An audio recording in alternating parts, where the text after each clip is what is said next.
gusenga kawe kwarumviswe ashaje amaze imyaka, ariko nuvuga ngo muzehe na mukecuru hari iminsi batitirije Imana, nta sengesho na rimwe ritakara hasi. Haleluya. Iyo aza kuba atarasenze ntabwo marayika ari kuza kumubwira ngo gusenga kwawe kwarumvise, yari kugira inijama mubwire cyangwa ngo kubw'ubuntu bw'Imana harageze, ariko aramubwira ngo gusenga kwawe kwarumvise. Mukecuru azasama, azabyara umwana udasanzwe. Haleluya. azaba integuza y'umwami. Amasengesho ashobora gutinza umusaruro, ariko kizavamo kizaba gifite itandukaniro. Haleluya. Ntabwo Yohana Umubatiza yaje ari umwana usanzwe. Bibiliya ivuga ngo yuzuye umwuka wera akiri mu nda yande ya nyina. Haleluya. Haleluya.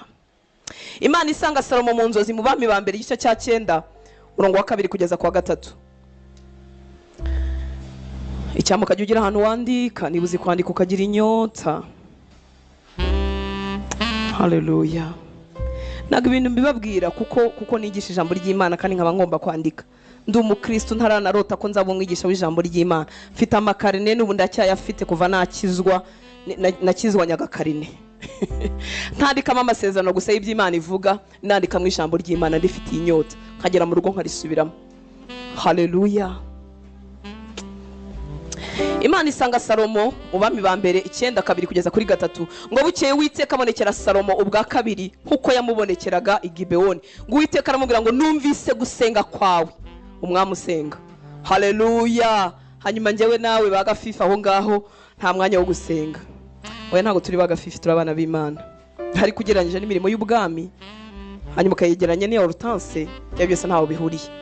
Ngo Uwiteka aramubwira ati numvise gusenga kwawe no kwinginga kwawe. Kwinginga ntago ari gusenga kw'iminota 3 nshuti z'Imana. Kwinginga ntago ari akantu umuntu acishaho kandi ninjoro avuga ati Imana uramukeho wagize neza. Kwinginga n'ugutitiriza.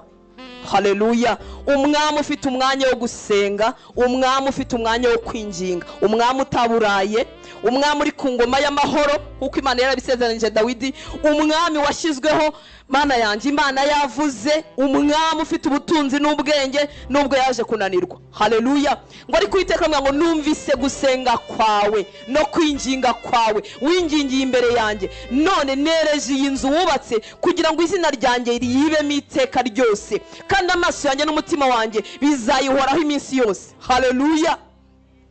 Iri sezerano ryo guhozaho amaso n'umutima kutahava no kwikunda cyane rishobora kuba ryaravuye mu gusenga kwa Salomo. Muranyumva nshuti z'Imana.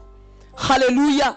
Kuko Imana yashimira ngo numvise gusenga kwawe no kwinginga kwawe, wingingiye imbere yanjye, hanyuma iyi nzu noneho nanjye sinzayikuraho amaso, amatwi yanjye azaba kubyo basaba, kubaho kwanjye kuzaba hano hantu kubwo kwinginga kwawe no gusenga kwawe. Haleluya.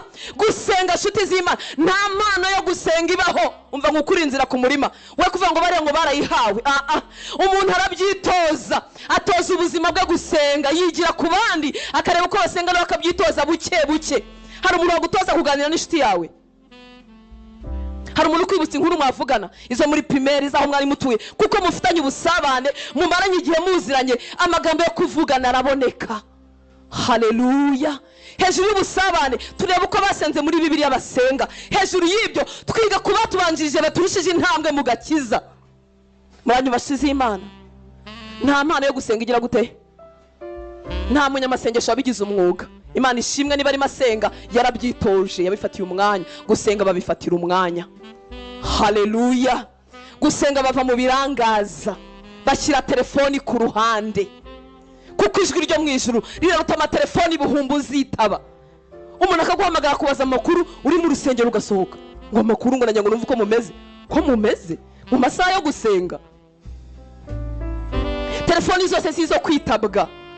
Okay, hariho umwanya wo kwitaba, hariho n'umwanya wo guceceka tukumva iki byo mu ijuru bavuga. Mana yacu tugirire neza. Haleluya.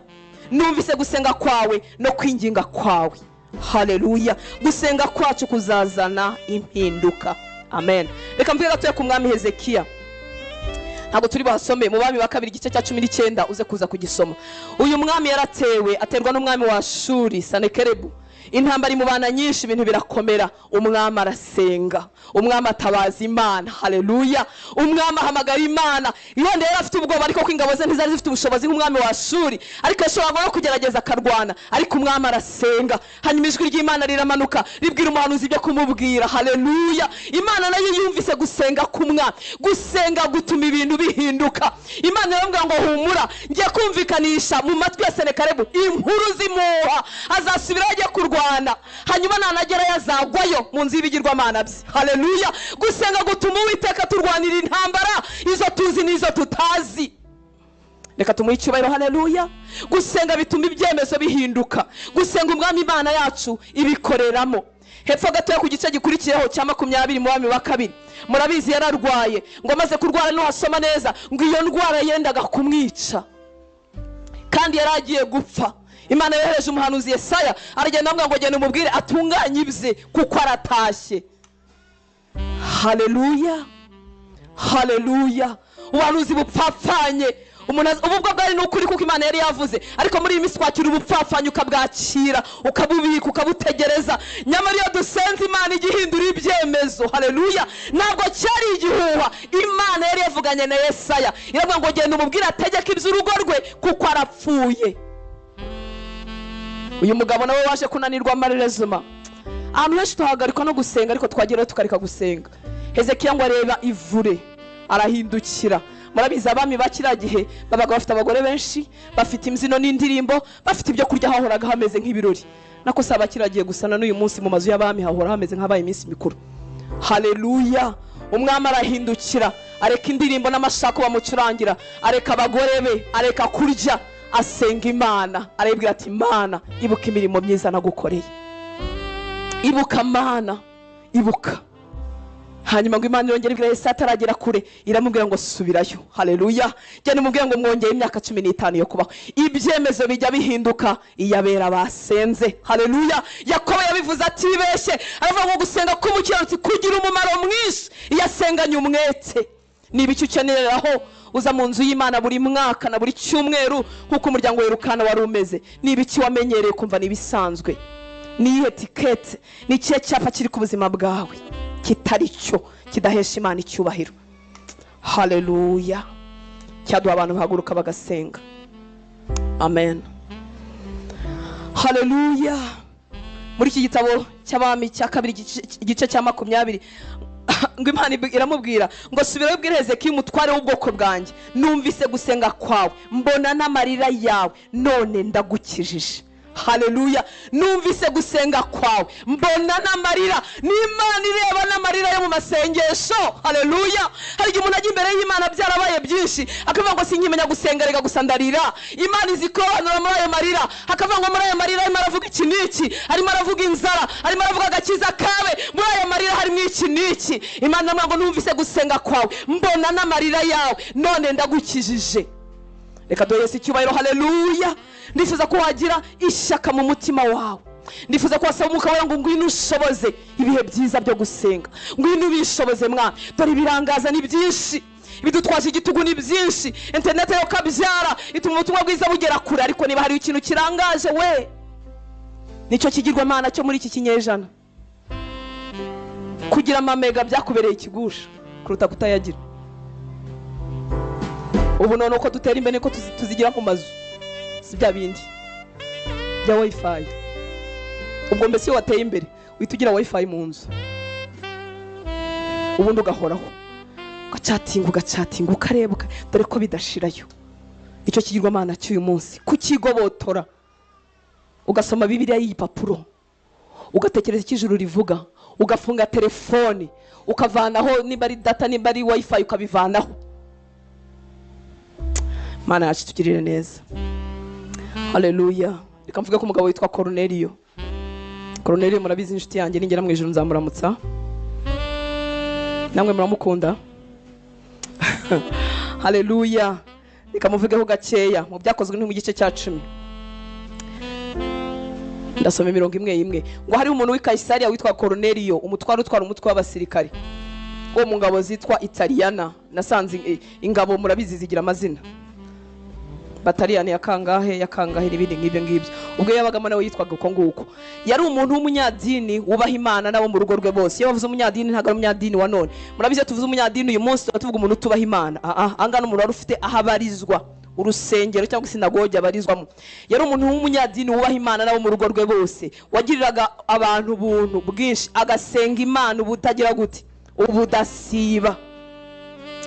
Uyu mwafandi nzakomeza muvuge, afandi usenga Imana ubudasiba, afite umwanya wo kuyobora ingabo no kujya mu nama z'abamukuriye no kujya mu nama z'ubuyobozi bundi bw'abaroma, ariko agasenga Imana ubudasiba. Haleluya! Uku gusenga kwe nako gutuma ijuru rikinguka, intebe y'Imana iranyeganyega, iravuga ngo tujye kwereka Koruneliyo ibintu tuterekanya mwinshi, tujye kubyereka Koruneliyo kuko afite umwanya wo gusenga Imana ubudasiba. Haleluya! Ngo abona kumugaragaro mwiyerekwa marayika w'Imana yinjiwe nko mu isaha ya 9 y'umunsi. Aramuhamagara ati Koruneliyo, aramutumbira, aramutinya, aramaza ati niki mwami? Aramusubiza ati kuyobora ingabo kwawe. Kuba fandi mwiza ukayobora ingabo ukambara amapeti byaraserutse mu maso y'Imana. Gusenga kwawe n'ubuntu bwawe byazamukiye kuba urwibutso imbere y'Imana. Haleluya! Ndahamya ko uyu mugabo yataza ko afite ubu buzima, izi nkuru dusoma za marayika wamusanze ntazo twari kuba dufite, zari kuba ziri ku buzima bw'undi muntu. Nshuti y'Imana, mwaretse tugashaka ibyo mu mwuka ko bihari ku bwacu, mwaretse tukanga ibimenyerewe. Haleluya! Gusenga kwawe kwarumvikanye imbere y'Imana. Murabizi marayika yamubwiye watuma Petero, wongera usome kira gice nta kintu gitwaye kiranaryoshye. Kasimbuke ku murongo wa 30. Koruneliyo ati dore ubwo Petero yaraje nawe yagize ihishurirwa, amenya ko abagabo bashe kumushaka batatu bavuye hariya n'ibindi ngibyo. Murabizi rya yereko yari yagize, abona ibintu bitaribwa atagombye kurya kuko bitejejwe, kandi abayisiraheli bakaba batabirya, ariko Imana itarobanura ku butoni. Haleluya! Hanyuma Petero aritaba agera kwa Koruneliyo ku murongo wa 30. Koruneliyo ati dore uyu ni umunsi wa kane, arimo amuha ripoti. Dore uyu ni umunsi wa kane uhereye ubwo nari ndi mu nzu yanjye ngira gute, ndi kuri chat. Haleluya! Koruneliyo ati dore ubwo nari mu nzu yanjye nganira n'abaturanyi, igiparu cyashyushye, ndeba Manchester na Arsenal, ndeba APR na Rayon Sport. Haleluya! Haleluya! Ubwo nari ndi mu nzu yanjye ngira gute, senga. Ubwo nari ndi mu nzu yanjye senga magingo aya ariyo saa 9, nuko umuntu ahagarara imbere yanjye yambaye imyenda irabagirana, arambwira ati Koruneliyo, gusenga kwawe kwarumviswe n'ubuntu bwawe bwibutswe imbere y'Imana. Haleluya! Petero atangira kwigisha nkuko twakwigisha. Bombi bari abantu bacomekanya, be Petero yari mu mbaraga z'umwuka, abe Koruneliyo yari afite inyota y'iby'Imana nabo yari yatumiye. Ngo Petero aterura amagambo 34 ati nukuri menya yuko Imana itarobanura ku butoni, ahubwo mu mahanga yose uyubaha agakora ibyo gukiranuka iramwemera. Petero aratangara. Haleluya! Ngo ijambo ry'ubutumwa bwiza atangira kubabwira ibya Kristo.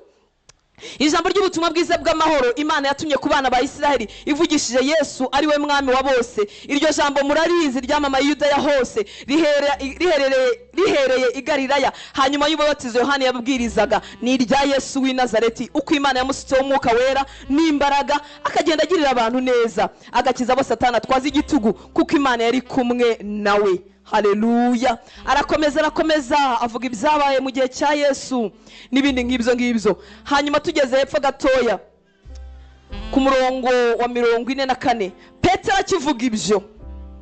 Haleluya!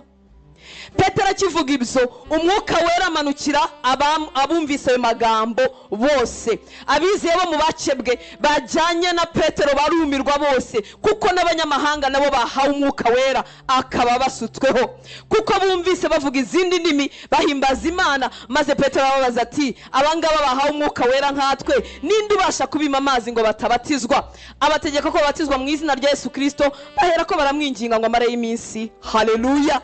Mwuka wera yaserutse, imbibi z'amadini zikubitwa hasi. Haleluya! Uyu munsi hari impaka zivuga ngo ese abagore bahamagarwa, ese abasore bahamagarwa, ese abakobwa bahamagarwa, kuko batamenye ibyo umwuka wera akora. haleluya. Akivuga ibyo Petero akibabwira inkuru nziza za Yesu Kristo, ngo abamwumvise bose, habe Koruneliyo, habe inshuti ze yatumiye, umwuka wera arabamanukira, batangira kuvuga mu zindi ndimi. Haleluya. Petero arebye aravuga ati twatuzi ko ari ibyacu gusa Abayuda, none n'abanyamahanga barabihawe. Mumbera abagabo, abantu ijuru ryabatije turabima amazi, ngo ntibabize igice, ntibize amezi 6, ntibagize gutya na gutya. Reka duhe Yesu icyubahiro. Haleluya. Cyama umutima ukagwirira mu inyota, icyama ugahaguruka nka Hana ukavuga uti ngiye gushaka Imana. Icyama gusenga kwawe kugahozaho we, nturekeraho. Haleluya. Ijwi ry'ubupfapfa iryo ribwira umuntu ngo ariko igihe wasengeye warekeyeho, iryo ni ijwi ry'ubupfapfa, sibyo? Nuza gusoma Daniyeli, reka ne kujyayo kubw'impamvu z'umwanya, igice cya 9 n'igice cya 10 uze kuza kuhasoma. Iteka amahishurirwa yagiraga n'amayerekwa yagizwe no kugendererwa na marayika, bazaga bamubwira ngo yewe mugabo ukundwa, gusenga kwawe kwarumvikanye. Kuva umunsi watangiye gushishikariraho gushaka Imana, kuyiyoboza inzira, gushishikara kuyishaka. Haleluya. Gusenga kwawe kwarumvikanye. Ngwino tukubwira iby'ubwiro. Amen. Daniyeli yari umugabo utangaje, ni nkuko twavuga wenda gavana uyu munsi cyangwa abantu bari mu nzego z'ubuyobozi. Haleluya. Kandi mu myanya yo hejuru. Ariko ntabwo Imana yamubwiye ngo kwicara muri ofisi kwawe neza, nubwo nabyo yabikoraga neza. Hejuru yo kuba muri ofisi, hejuru yo kuyobora neza, yari afite n'umwanya wo gusenga. Gusenga kwawe kwarumvikanye. Yewe mugabo ukundwa, nshuti z'Imana, gusenga kurumvikana. Haleluya. Nta sengesho bipfa ubusa. Niyo mpamvu umwanzi atubujije gusenga. Niyo mpamvu umwanzi yakwemera ko twatanga ibyacu, tugatanga amafaranga, tugatanga iki, ariko ntitugire ubuzima bwo mu mwuka busabana n'Imana. Niyo mpamvu usenze wite wumva ahantu hose hakuriye, mu ngingo harakuriye, ukicara, wagira ngo ugiye kwicara bikaba biranze, ukabura pfukamye, wagira ukabura hagurutse. Gusenga no gusenga. Haleluya. Kuririmba no kuririmba, no gusenga no gusenga. Gusirimba no gusirimba, no gusenga no gusenga. Muranyumva? Hariho umwanya wo gusirimba, hariho n'umwanya wo gusenga.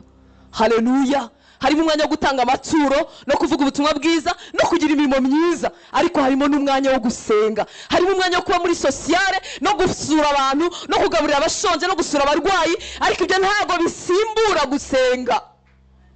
Haleluya. Umwanzi ntadushuke, kuko Satani yakuburiye muri kimwe agusanga mu cyurimo, akajya guhindura umuntu mwiza gusa ariko udafite ikimana ivuga, agace k'umwuka karasinziriye, akaguhindura umuntu mwiza uri mu rusengero udashobora kumva ijwi ry'Imana, utaragira niyerekwa namba.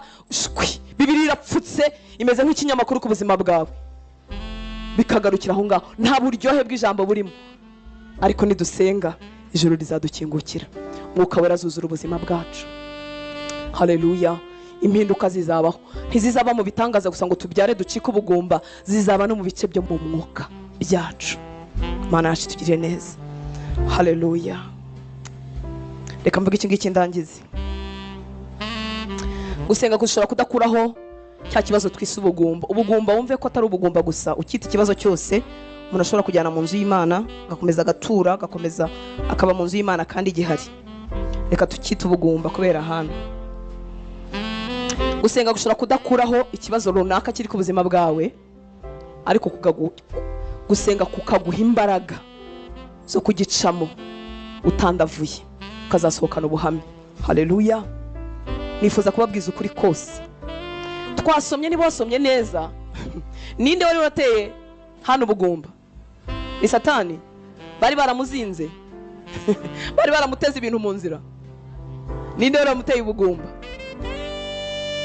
Hariho ibibazo n'ingorane bigera ku buzima bw'abanyamuhamagaro. Haleluya. Tutakwepa.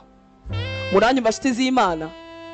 Hariho abarogani koko n'abatega na bya karande n'ibyo natwe twikuriye mu byaha byacu, ibyo biro kwabyo, ariko hariho n'ibindi bibazo n'ingorane bijya ku buzima bw'Imana ifitanye nabo umugambi irimwe ihamagara, kugira ngo batyazwe, maboko yabo atyazwe, imitima yabo ihinduke, bitoze kwizera Imana. haleluya. Iyo basenze bishobora kutavaho ariko bagira imbaraga zo kuba hejuru yabyo, bakazasohokana ubuhamya batahataye baba. Yesu ari mu gashyamba ka Getsimani, mu butumwa bwiza bwanditswe na Luka niho habivuga, arimo yinginga Imana, data ushobora byose, nibishima iki gikombe kindenze, ariko bye kuba uko nshaka ahubwo bibe uko ushaka. Haleluya. Bashyize mu dukubo baravuga ngo uwo mwanya marayika aramanuka amwongerera imbaraga. Haleluya. Igikombe ntaho cyagiye kubwo impamvu z'icyari kimuzanye. Hari ibikombe bitazava imbere yanjye kubwo impamvu z'umuhamagaro. Haleluya. Haleluya. Humura, singutera ubwoba, byose Imana izabikora. Nababwiye ko ifite akayunguruzo k'urukundo. Muranyumva nshuti z'Imana? Ntabwo izagusogongeza ku mibabaro yose ngo nukugira ngo uzashobore kugirira abantu impuhwe. Oya, insogongeze ku bugumba, insogongeze ku nzara, insogongeze ku bubi bwabaye mu rugo, insogongeze ngo kugira ngo nzabashe kugira abantu bose impuhwe. Oya, Yesu niwe wabyikoreye byose, twebwe ntitwikorera byose, ariko hari ibintu. Vuga ngo hari ibintu. Haleluya. Kubw'impamvu zo guhamagarwa hari ibintu bigomba kukwigisha gusenga. Iyo umuntu sadafite penina wagize ngo arasenga. Haleluya. Iyo si ubugumba butakomanze wagize ngo dusenga cyane. Mubaza basenze bose abegereye Imana cyane, ushobora kubimenyera nyuma ukazakomeza usenga, ariko twegerejwe Imana n'ibibazo. Haleluya. Ninde ujya ukora 21 jours zitari zitorero yapanze ari nta kibazo afite? Nimumbwire. Ninde ujya ukora iminsi 40 ari nta kibazo afite atari gahunda y'itorero? Barahari bari mu mwuka. Icyo akora ikiza ibibazo bivuyeho tuba twaramaze gutyazwa umwuka. Haleluya. Amaboko yacu yo mu mwuka yaracyajwe, tukinjira muri 40 jours, tukinjira muri 21 jours, tukinjira mu minsi 7, tukinjira muri 3, dushaka ubusabane, ariko ntibyapfuye kuza, hari aho byahereye. Reka doyese icyubahiro. Haleluya. Wemere ibiricyaza amaboko yawe kugira ngo akubone ubutakiva ku Mana. Hari ahantu Imana iba yarangondagonde ikangondagonda kugira ngo mere pastor uyu munsi. Sibyo nari guhitamo, sibyo byari byiza. Haleluya.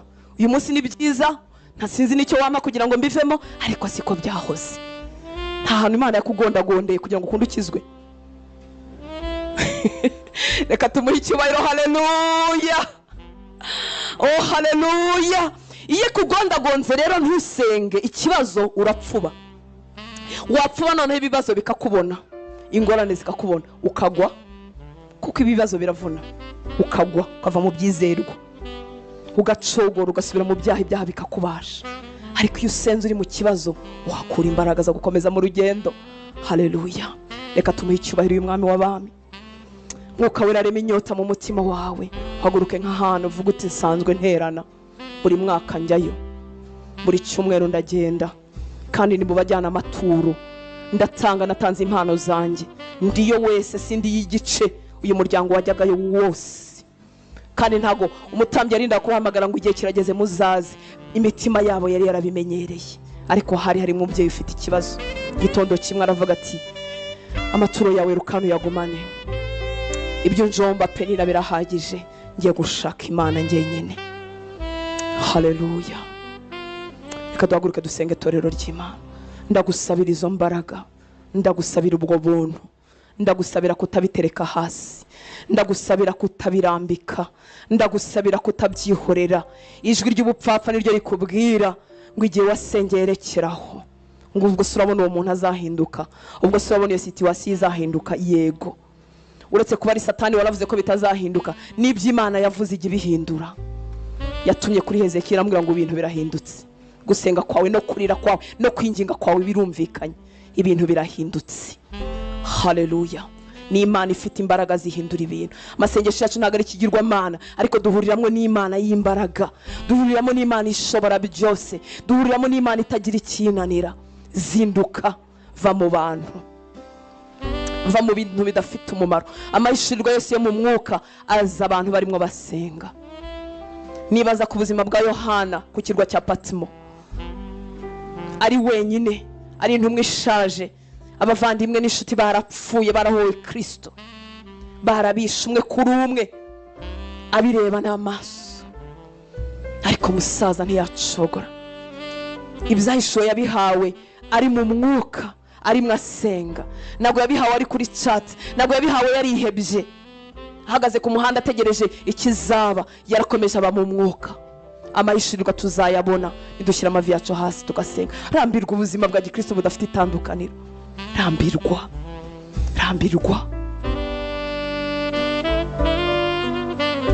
yarivuge ngo nkunda bankunda, ariko abanshakana umwete barambona.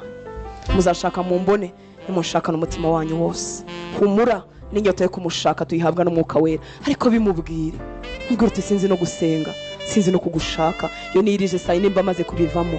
Bimubwire mu mazina yabyo. Mubwire ngo nitwa umukristo, ariko nkaba ndi n'umunyabyaha, nako nkaba nkora ibyaha. Ndi umukristo, izina ryanjye ryanditswe mu gitabo cy'ubugingo, ariko ntuye mu byaha. Dore aka kageso karananiye, mwuka wera ngwino nshoboze. Ndi umukristo, ariko sinzi gusenga. Maze imyaka mu nzu y'Imana, maze imyaka njyayo nk'uko Rukane yajyagayo, ariko sinzi no gusenga n'iminota 15. Sindamara isaha imbere yawe, sindamara umunsi n'ikigiranye ndi kumwe nawe. Sinzi gusenga n'igihe nyine tekajya guhamagara abo tujyana mu misozi ngo dusengane. Mpora njya kubaza icyo Imana ivuga, kandi Imana ari data. Twinginga Imana nshuti zanjye, mwuka wera arahari kugira ngo adushoboze. Gusenga kwawe gufite umumaro mwinshi iyo usenganye umwete. Nibiki ubwitange bw'abantu bawe, ndavuze ngo ubahe umugisha, ubagirire neza. N'uyu mwaka wose tuwushyize imbere yawe, uzadushoboze gukora ibikorwa by'umumaro mu gihe cyacu. Uko umukozi wawe yahoze asenga mwami, igihe cyaba Yosuwa n'icyaba Daniyeli cyararangiye. Iki ni igihe cyacu Uwiteka Mana Nyiringabo, duhe kugira umumaro mu gihe cyacu, duhe gusiga impinduka mu buzima bw'abantu. Ubugingo bw'abantu buhinduke ukoresheje twebwe, imibereho y'abantu ihinduke ukoresheje twebwe. Reka ibiriza umutima w'Imana, ibibabaje umutima w'Imana aba ari byo bitubabaza Uwiteka Mana Nyiringabo. Dushoboze gusiga impinduka, he kugira abana muri twebwe bananirwa kujya ku ishuri kandi duhari, he kugira abarwayi bahera mu mago mwami kandi dushobora kubishyura bakavurwa, he kugira Uwiteka Mana Nyiringabo abantu baheranwa n'ubwihebe kandi duhari dushobora kubabera amaboko, dushobora kubasusurutsanya guhora ku ngoma. Dushoboze kuberanira bene data nk'uko bikwiriye, dushoboze kuberanira umuryango nk'uko bikwiriye. Kandi nongeye kuvuga umugisha ku muntu wese warambuye ikiganza cye mwami w'abami agatanga kuri iki gicaniro. Yadushoboje kugaburira abashonje, yadushoboje kugira iki gicaniro mwami ngo dukomeze duterana. Uwiteka we umuhe umugisha, umugirire neza. Natwe udushoboze mwami w'abami gukomeza kubikora dukiranuka, cyane cyane tunezeza umutima wawe mwami w'abami, kuko ari wowe ureba n'ahatabona, wowe ureba aho abantu batabasha kureba. Tuguhaye icyubahiro mukunzi mwiza, ngaho uvugana natwe mwami mu ijambo ryawe. Dukeneye impinduka, dukeneye ko waduhagurutsa mu mbaraga z'umwuka wera, ubuzima bwacu bugahindurwa nawe. Tuguhaye icyubahiro mwami, tugushyize hejuru kuko bikwiriye. Ni mu izina rya Yesu dusenze, amen. Haleluya. Imana ibahe umugisha. Tugiye gukomeza kuganira ku magambo twatangiye ku cyumweru cyashize. Amen. Haleluya. Numva nifuza impinduka, nizeye ko nawe uyifuza. Amen. Haleluya. Kindi nibagiye kubabwira nuko mfite urugendo, nzamara iminsi ntahari, ariko ntago Yesu mujyana, ntabwo mwuka wera mujyana. Oya, arahari, arahasigaye. Hazaba hari abakozi b'Imana bafite ubuntu bw'Imana bazakomeza kubafasha kuba mu nzu y'Imana. Haleluya. Haleluya. Itugendere rimwe ngo tuzagarukire rimwe, sibyo? Imana iguhe umugisha. Ikindi nibagiye kuvuga ni amasengesho y'iminsi 7 tuzajya tugira buri kwezi, tuzayakora mu kwezi kwa kabiri. Tuzabamenyesha, ndategereza ko tuzatangira ku tariki 7 niba narebye neza. Tuzajya tuyakora buri kwezi, n'Imana nidushoboza tuzayagira online, nibidakunda tuzajya duteranira ahangaha uko Imana izadushoboza. Ariko ndakwinginze uzajya uyabamo, tuba dusenga twiyiriza dushaka mu maso y'Imana buri kwezi. Bitabaye na buri kwezi nakutakurikije niyo gahunda y'urusengero, ugira ubuzima bwawe bwo gusenga ku giti cyawe, turabikeneye pe, sibyo nshuti z'Imana? Reka tuganire. Turasoma mu gitabo cya mbere cya Samweli, igice ni icya mbere kuva ku murongo wa mbere tugeze kuri 2, twongere dusimbuke 6 7 dusimbuke 9 11 gutyo. Haleluya. Kandi ngushimira inyota yo kuba mu nzu y'Imana. Umwami Yesu abiguhere umugisha. Reka dusome niba twahageze mu gitabo cya mbere cya Samweli, igice cya mbere murongo wa mbere. Dukomeze. Ni inkuru tuzi, ariko ni inkuru nziza zirimo ubutabazi bw'Imana. Haleluya. Ku buzima bw'uyu muryango, ngo hariho umugabo w'iramatayi musofimu mu gihugu cy'imisozi ya Efurayimu witwaga Elukana mwene Yerohamu mwene Elihu mwene Tohu mwene Sufi w'Umwefurayimu. Uyu mugabo yari Umwefurayimu. Uyu mugabo witwa Elukana, si ngombwa gufate base mu mazina kuko si amazina y'ikinyarwanda, ntabwo ari mwene Rutayisire mwene Mazimaka mwene nde, ntacyo bitwaye n'aha hantu yavukiye cyangwa iwabo ngo aramatayi Mosofimu, si ngombwa ngo wafate kuko si Karongi, si Kicukiro, si Huye, ntacyo bitwaye. Haleluya. Ariko reka twumve imirimo y'Imana ku buzima bwe. Uyu mugabo rero Elukana yari Umwefurayimu. Hanyuma ku murongo wa 2, kandi yari afite abagore babiri, umwe yitwaga Hana undi yitwaga Penina, niwe wari ubyaye, ariko Hana yari ingumba. Haleluya. Ngo kandi yari afite abagore babiri, umwe yitwaga Hana undi yitwaga Penina, niwe wari ubyaye, ariko Hana yari ingumba. Ikindi detaye utavuga ngo se ko yari afite abagore babiri, ubu twebwe ntabwo twagira abagore babiri da.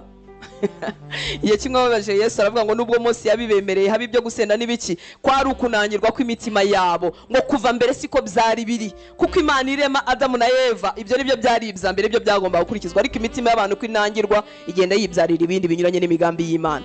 Haleluya. Reka dukomeze ku murongo wa 6. Ngo kandi mukeba we yajyaga mubabaza cyane akamutera agahinda, kuko Uwiteka yari yamuzibye inda ibyara. Kandi mukeba we yajyaga mubabaza cyane akamutera agahinda, kuko Uwiteka yari yamuzibye inda ibyara. Uko niko umugabo we yagenzaga uko umwaka utashye, kandi iyo yajyaga mu nzu y'Uwiteka mukeba we yamubabazaga atyo, nicyo cyamurizaga akanga kurya. Uyu mubyeyi yari ababaye kandi yarababajwe n'ukuri. Ku murongo wa 9, ngo nuko bamaze kurya no kunywa, Hana haguruka aho bari bari ishiro, kandi Eli umutambyi yari yicaye ku ntebe ye ku gikomanizo cy'umuryango w'urusengero rw'Uwiteka. Ariko Hana yasenganaga Uwiteka agahinda arira cyane.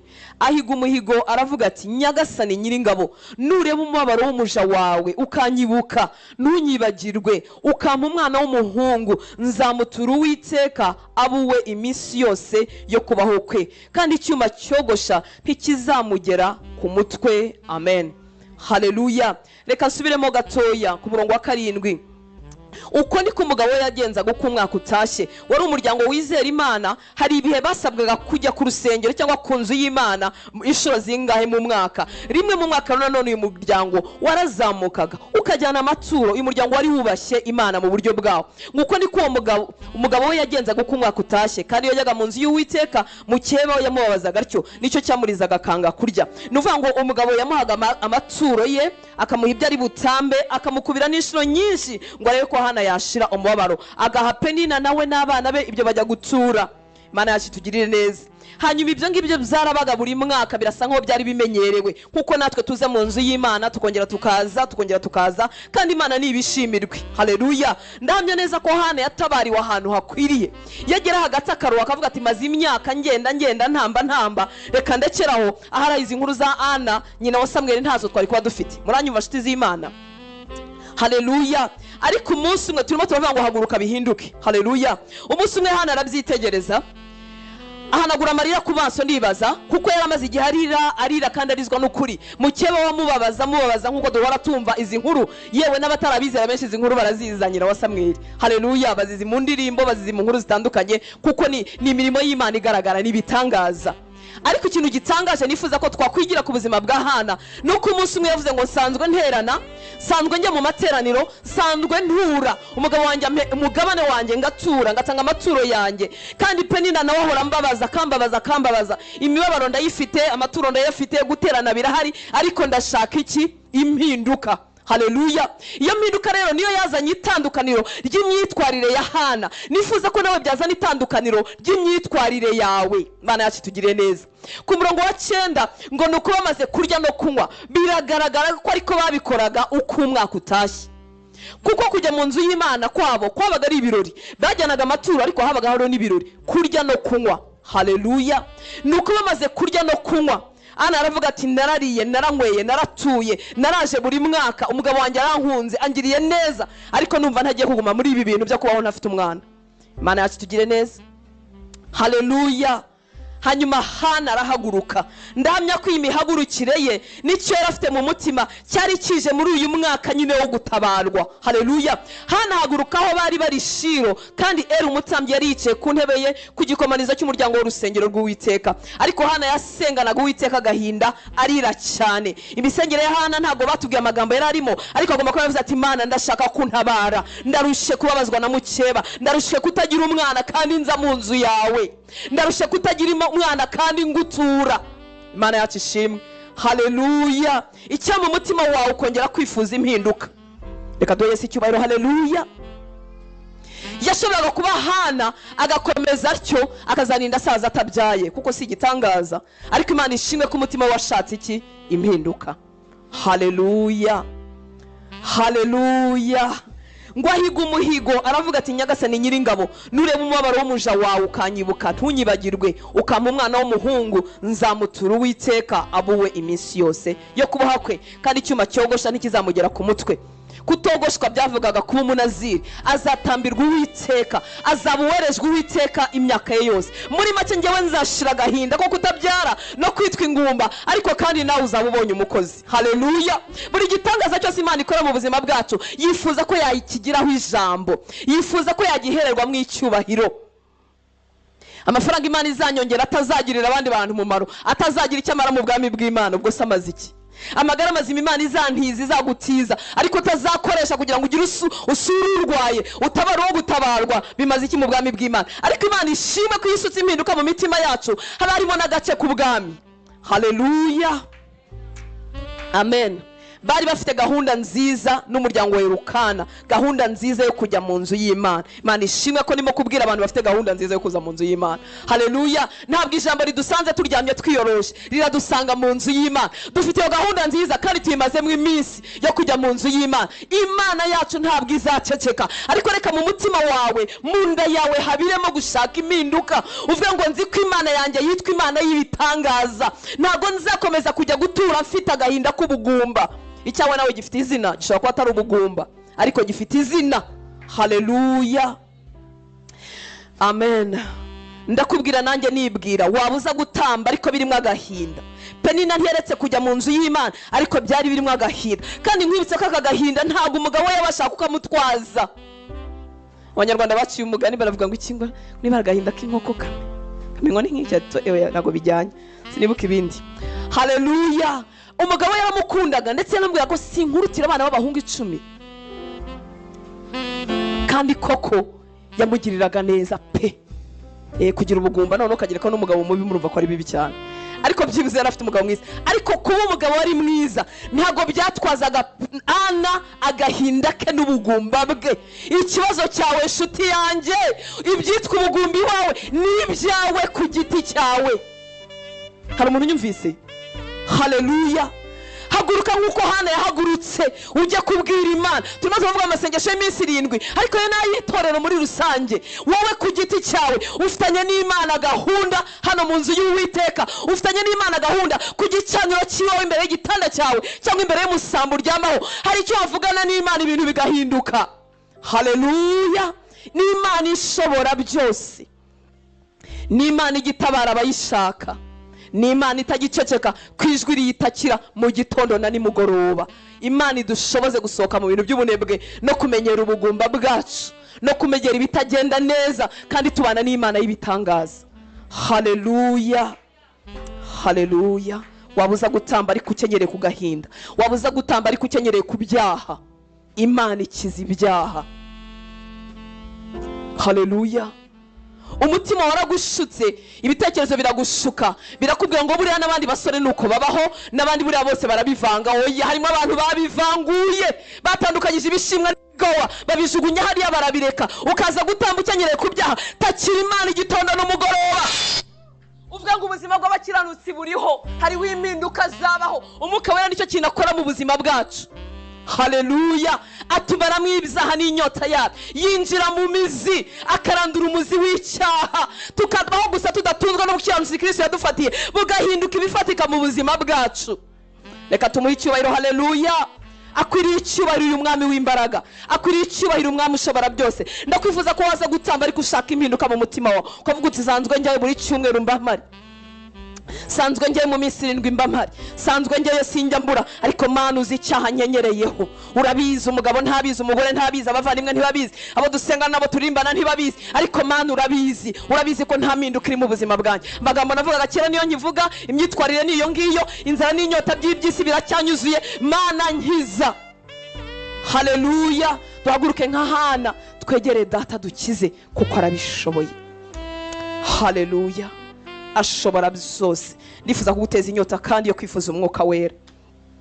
Umwuka wera byahindutse nk'inkuru z'amadini ku bantu benshi, ariko iyo dusomye Bibiliya, abantu bafite inzara n'inyota yo kuzura umwuka wera, mbinginge musome igitabo cy'ibyakozwe n'intumwa mukitayeho. Uhere ku gice cya mbere usome buke buke, usome umurongo umwe ku wundi, kandi uri mu bihe byo gusenga ukomeze, kuko isezerano ni iryacu n'abana bacu. Haleluya. N'abazahamagarwa hanyuma ubigirira inyota. Ndashima Imana kuko bafite inyota, ariko kandi wowe utabifite inyota wumva ari inkuru za kera n'ibintu bishaje. Ese abantu buzura umwuka gute? Ese ubundi biracyabaho? Ese abantu baracyavuga mu ndimi? Yego baracyavuga mu ndimi, yego barakerewe ko ibyo mu isi yo mu mwuka, amaso yabo aracyafunguka akareba, amatwi yabo aracyumva ibitumva n'amatwi asanzwe. Iyo nyota nibe mu mutima wawe, winginga Imana ngo sinshaka ubuzima bw'ikibiri gusa, ubuzima bwa gikristo bw'umubiri gusa,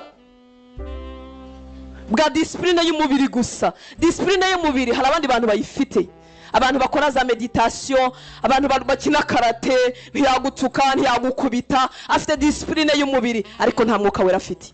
Haleluya. Ni umugabane wacu. Duhaguruka tubwire Imana ngo Mana turaterana nkuko bisanzwe, buri mwaka turaza muri veye tuba duhari, amaturo twamenye kuyatanga kubwo kubaha hari abashumba, ariko dukeneye kuzuzwa umwuka wera, dukeneye ihishurirwa, dukeneye impano z'Imana mu buzima bwacu. Haleluya. Ntago wabara inshuro muri Bibiliya bavuze kugusubizwa ko gusenga, ntago wazibara ngo uzirangize. Nafashemo ingero nkeya gusa. Haleluya. Nuza kureba muri Bibiliya yawe ubifitiye inyota, ukareba inshuro Imana yagiye isubiza gusenga, kavuga ngo gusenga kwawe kwarumvise. Ubuse twavuze kuri muzehe Zakariya, tekereza marayika kuva mu ijuru akazamubwira ngo Zakariya we, gusenga kwawe kwarumviswe.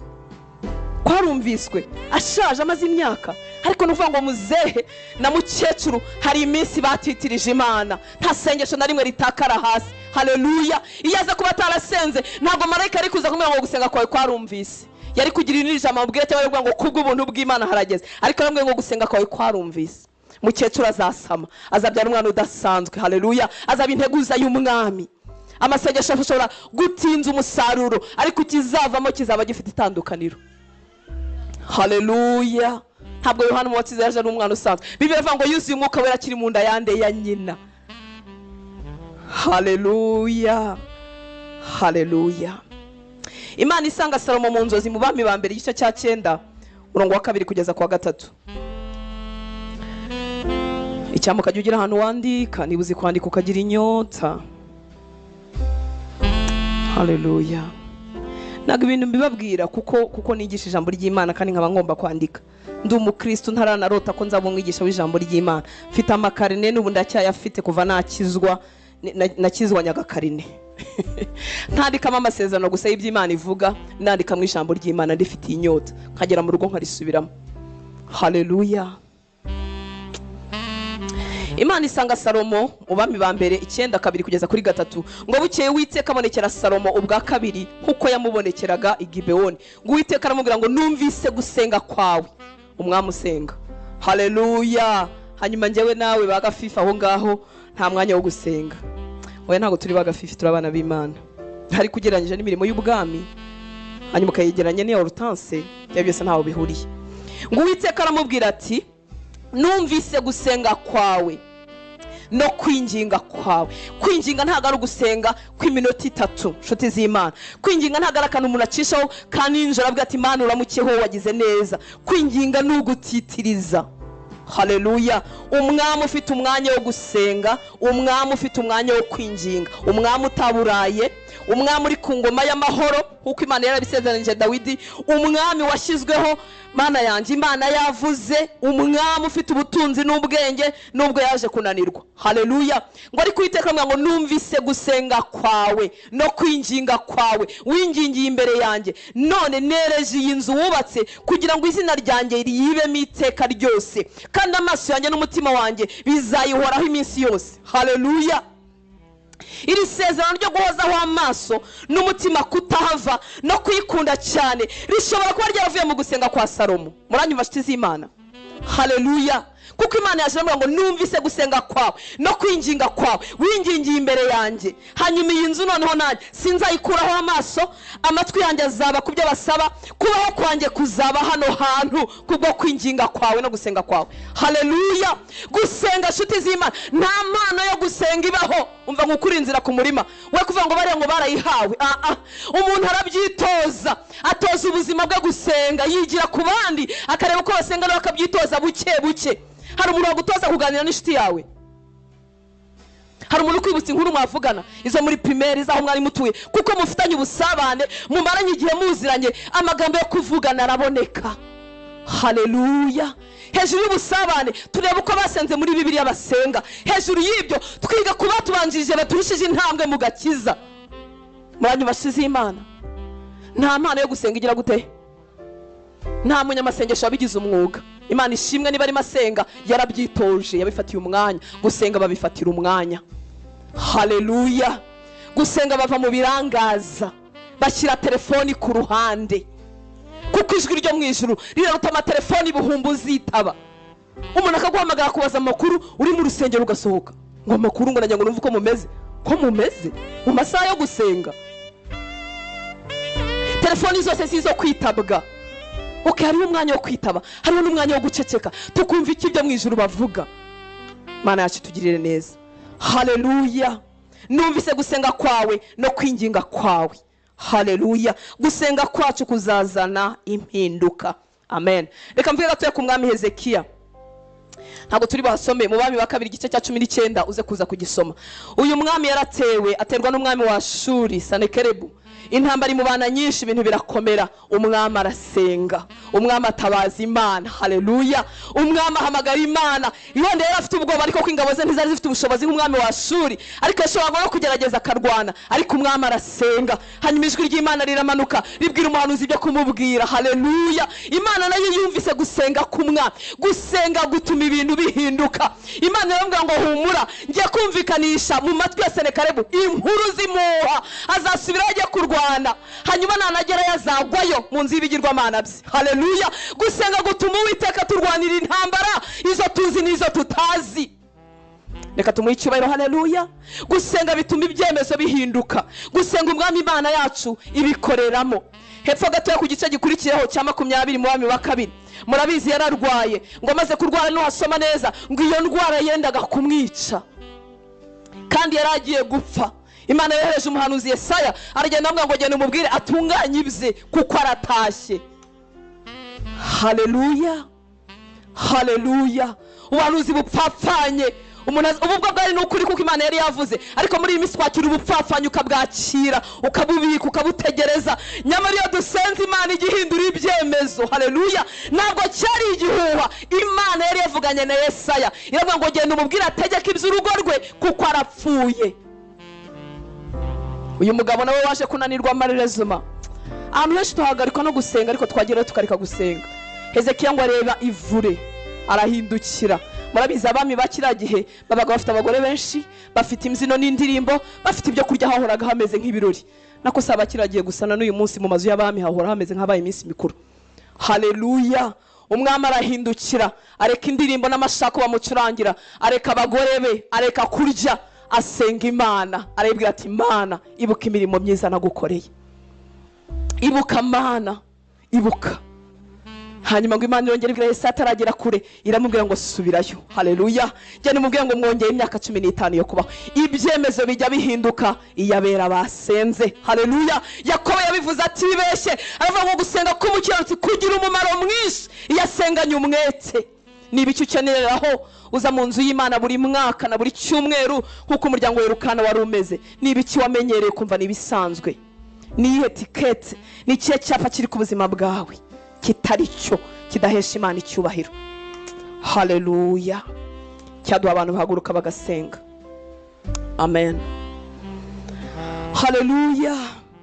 Muri iki gitabo cy'abami cya kabiri igice cya 20 ngo Imana iramubwira ngo subira ubwire Hezekiya umutware w'ubwoko bwanjye, numvise gusenga kwawe, mbona n'amarira yawe, none ndagukijije. Haleluya. Numvise gusenga kwawe, mbona n'amarira. N'Imana ireba n'amarira yo mu masengesho. Haleluya.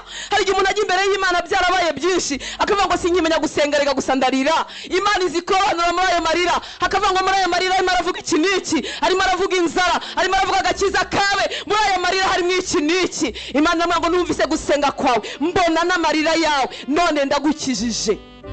Reka duhe Yesu icyubahiro. Haleluya. Ndifuza ko wagira ishyaka mu mutima wawe, ndifuza ko wasaba umwuka wawe ngo ngwino ushoboze ibihe byiza byo gusenga, ngwino ubishoboze mwana. Dore ibirangaza ni byinshi, bidutwaje igitugu ni byinshi, internet yo kabyara ituma ubutumwa bwiza bugera kure, ariko niba hari ikintu kirangaje we, nicyo kigirwamana cyo muri iki kinyejana. Kugira amamega byakubereye ikigusha kuruta kutayagira. Ubu none uko dutera imbere niko tuzigira mu mazu, si bya bindi bya wifi. Ubwo mbese iyo wateye imbere uhita ugira wifi mu nzu, ubundi ugahoraho ugacatinga ukareba, dore ko bidashirayo. Icyo kigirwamana cy'uyu munsi kukigobotora, ugasoma Bibiliya y'igipapuro, ugatekereza icyo ijuru rivuga, ugafunga telefoni, ukavanaho niba ari data niba ari wifi ukabivanaho. Mana yacu tugirire neza. Haleluya. Reka mvuge ko umugabo witwa Cornelio murabizi inshuti yanjye, ningera mu ijuru nzamuramutsa, namwe muramukunda. Haleluya. Reka muvugeho gakeya mu byakozwe mu gice cya 10. Ndasoma 1 ngo hari umuntu w'i Kaisariya witwa Cornelio, umutware utwara umutwe w'abasirikari wo mu ngabo zitwa Italiana. Nasanze ingabo murabizi zigira amazina, bataliyani ya kangahe n'ibindi ngibyo. Ubwo yabagamo nawe yitwaga uko nguko. Yari umuntu w'umunyadini wubaha Imana nabo mu rugo rwe bose. Iyo bavuze umunyadini ntago ari umunyadini wa none. Murabize tuvuze umunyadini uyu munsi tuvuga umuntu tubaha Imana. Angana umuntu wari ufite ahabarizwa urusengero cyangwa sinagoge abarizwamo. Yari umuntu w'umunyadini wubaha Imana nabo mu rugo rwe bose, wagiriraga abantu ubuntu bwinshi, agasenga Imana ubutagira gute, ubudasiba. Uyu mwafandi nzakomeza muvuge, afandi usenga Imana ubudasiba, afite umwanya wo kuyobora ingabo no kujya mu nama z'abamukuriye no kujya mu nama z'ubuyobozi bundi bw'abaroma, ariko agasenga Imana ubudasiba. Haleluya. Uku gusenga kwe nako gutuma ijuru rikinguka, intebe y'Imana iranyeganyega, iravuga ngo tujye kwereka Cornelio ibintu tuterekanya mwinshi, tujye kubyereka Cornelio kuko afite umwanya wo gusenga Imana ubudasiba.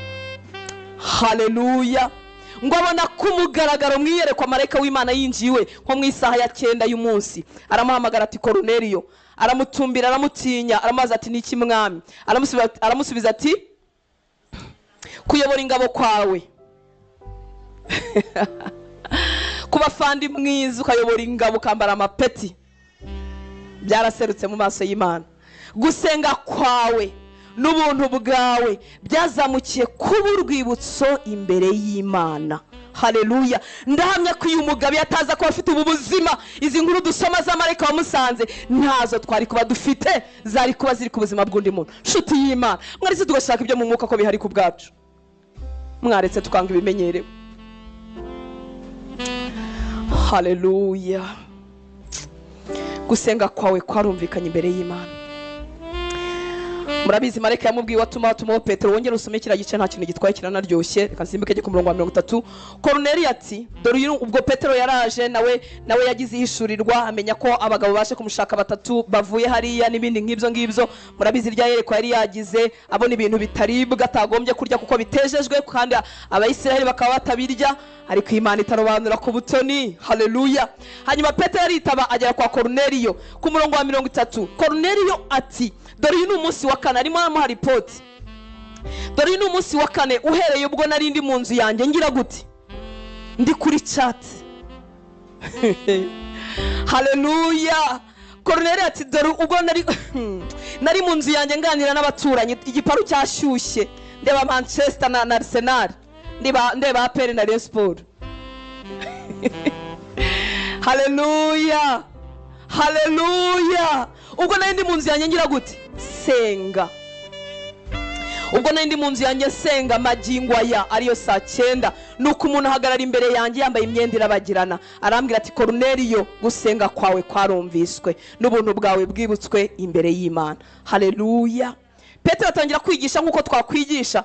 Bombi bari abantu bacomekanya. Abe Petero yari mu mbaraga z'umwuka, abe Cornelio yari afite inyota y'Imana nabo yari yatumiye. Ngo Petero aterura amagambo 34 ati nukuri menya yuko Imana itarobanura ku butoni ahubwo mu mahanga yose uyu